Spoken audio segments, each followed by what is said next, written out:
Hey there, this is Mr. Icarus, and welcome to yet another edition of Doom Mod Madness. This time round, we're checking out a little something by the name of Maskim Xul. At least I hope that's how you're supposed to pronounce it, because I ain't got no clue.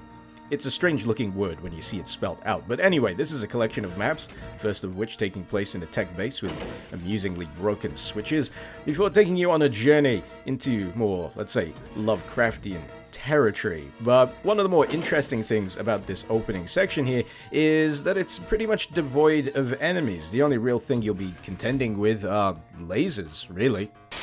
As far as first impressions go, this is certainly an intro that colored me intrigued. The tone of it all implied that something tense was indeed going on, but there was no idea for me to tell exactly what, other than, not getting hit in the face by lasers.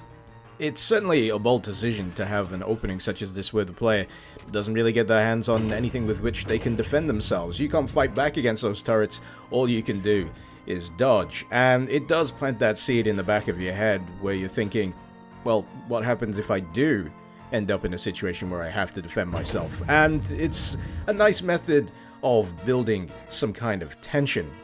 That said, it's not very long before you leave the familiar environments of the tech base behind and find yourself in environments decidedly more constructed of wood. This is where you'll spend the meat of your time within Maskim Xul, and it starts off very creepy indeed. The change in soundtrack definitely cools you down a bit after the frantic running around that you might have done during the prologue, and the opening section keeps up the pretense of keeping you relatively unarmed, something that does keep that sense of unease rising. You're constantly thinking, this is all great and everything, but when am I going to get my hands on a gun? As it turns out, you don't really have to wait that long at all, and rather than just getting your hands on one humble pistol, you get your hands on two for a little bit of dual-wielding action. It's certainly an effective relief to all of the tension that has built up so far during the course of Maskim Xul, but truly, this is where the trials of Maskim Xul really begin. Now, I feel it's important to state that this is not my first run-through of Maskim Xul.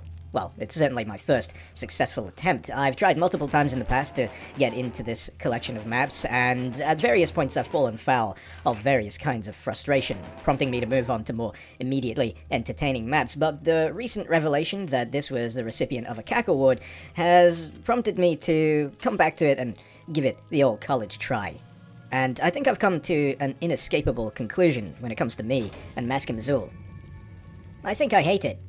Now, I know hate is a strong word and everything, but I can't really think of any other way to describe how I felt when I was finally over and done with Maskim Xul, because as interesting as it is to begin with, it starts to do a lot of things that just rapidly erode that goodwill it built up in its, say, opening half hour, 45 minutes, because overall, this took me about 3+ hours to actually complete, and most of that time was spent in this particular map right here. Convoluted doesn't even begin to describe it. It reaches a level of complexity creep that just begins to drive you insane, and the more I think about it, the more I consider that may have actually been the point. But even then, I would be hard-pressed to say that I found it a enjoyable experience. In fact, my enjoyment unfortunately seemed to diminish the longer I spent within it.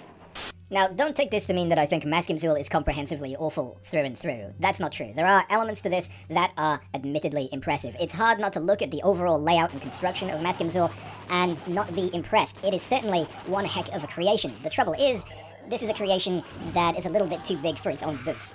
I used a phrase earlier, complexity creep, and it's a phrase I think of when a map gets harder and harder to read and understand the further you get into it. And in this case, this part of Maskim Xul requires the use of 3 different skull keys, 3 different crystal keys, and a whole host of switches. And the way that this map is constructed means that you're not going in a linear fashion from section to section. Quite often, you'll be doubling back, revisiting, and crossing over previously visited sections in order to get to where you actually need to go next.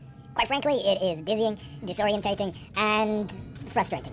That's the real crucial takeaway here. It becomes less of a thrill and more of an annoyance, where you're spending unnecessary time just literally running in circles going, where do you want me to go? Just give me a few more breadcrumbs. Anything, please.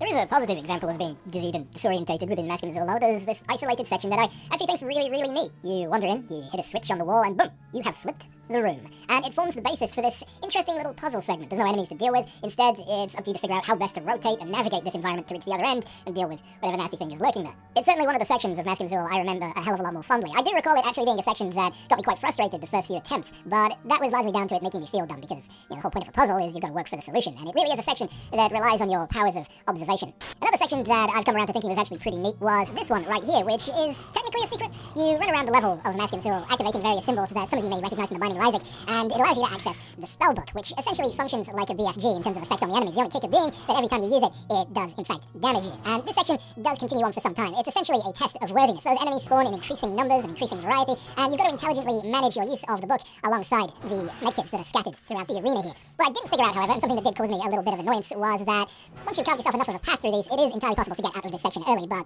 yeah, that's something you can only really do once you make enough of a hole to actually reach all the way down to the opposite side. But yeah, at the time, kind of frustrating. In retrospect, actually kind of neat.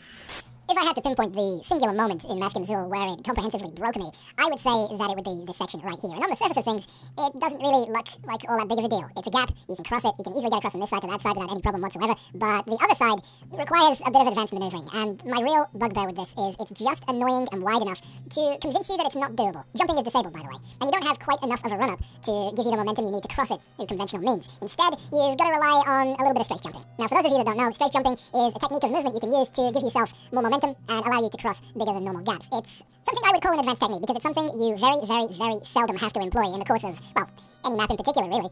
It's not really something that should be included in a map if you're seeking to keep it accessible, because it's very much an optional choice. There's a variety of ways you can make that jump more doable for the average Joe, and such methods include maybe putting a kicker, a little bit of an elevated step at the edge for you to be able to cross the gap without employing such techniques. But no, there it was. I wasted a metric crap ton of time attempting to do it over and over and over and over, getting angrier and angrier and angrier every time, and I eventually figured it out. I eventually did it myself. It took a lot of practice, it took a lot of time, and I finally got into the section of level that I wanted to get in, and you know what was waiting for me? A goddamn ambush.